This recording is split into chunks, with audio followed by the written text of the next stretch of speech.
Olá, sou o Dr. Cláudio Silveira, médico oftalmologista e doutor em medicina pela Unifesp.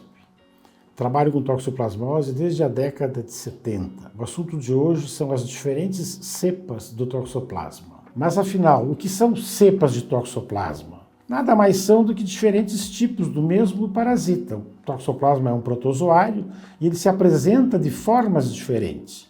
E essas formas diferentes têm algumas características que também são importantes no estudo e na evolução da doença. E quais são as cepas de toxoplasma conhecidas atualmente? As clássicas são as cepas 1, 2 e 3. Isso vale para o mundo inteiro, principalmente para a Europa e América do Norte, onde é muito raro ter uma cepa que tem um arquétipo diferente.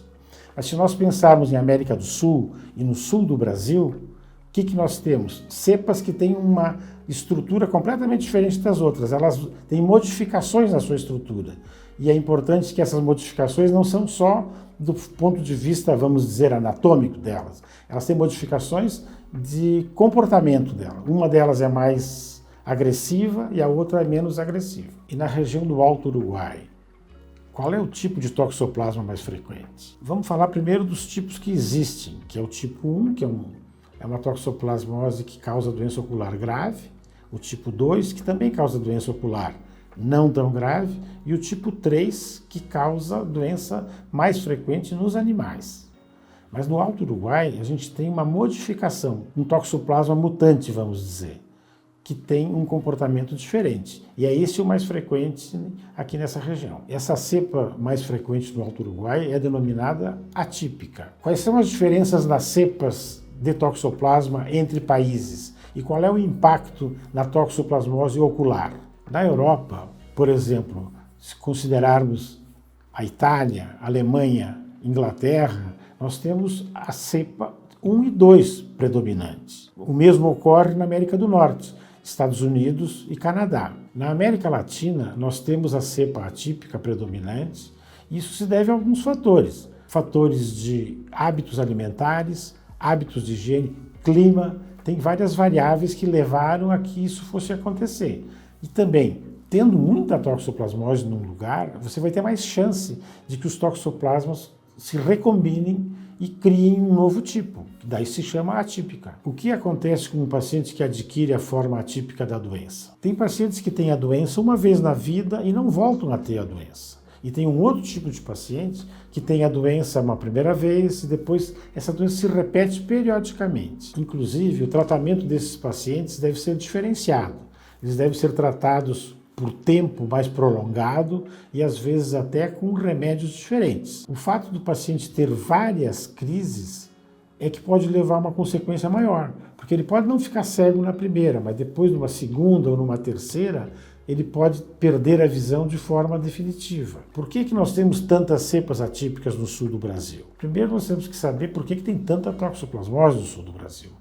Porque aqui nós temos 30 vezes mais toxoplasmose que em outros lugares. Por exemplo, os nossos hábitos culturais alimentares, aqui nós temos uma característica, são os minifúndios. O que são os minifúndios? Pequenas propriedades onde as famílias produzem alimentos para seu consumo. O que elas produzem aí?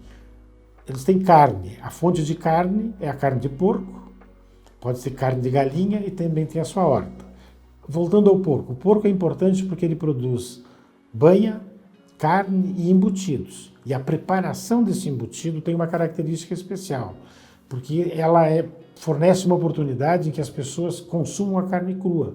Porque essa carne que está sendo preparada, ela é provada. Se prova para ver se ela está boa de sal.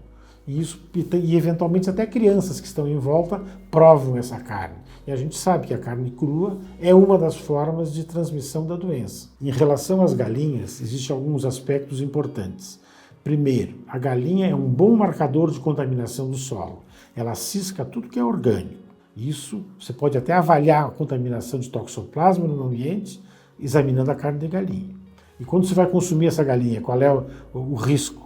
O risco de adquirir toxoplasmose é você consumir essa carne sem ser bem cozida ou sem um congelamento prévio. Em relação às hortas, nós temos que ter alguns cuidados. Porque, por exemplo, os gatos têm o hábito de enterrar as fezes em locais onde a terra é mais fofa.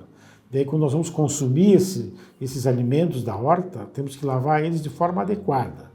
Um segredo para lavar uma folha de alface, por exemplo, é deixar que ela fique de molho numa solução com água e vinagre. E depois, em água corrente, você vai passar essa água corrente e vai eliminar mecanicamente o toxoplasma. Em relação à água consumida nessas propriedades, deve-se ter um cuidado com fontes baixas, porque essas fontes devem ser protegidas, cobertas, para evitar a contaminação. Lembrando que a toxoplasmose é uma doença que pode ser grave para a população em geral e especialmente para gestantes, e pode sim ser prevenida. Quer saber mais sobre toxoplasmose? Acompanhe nossos vídeos.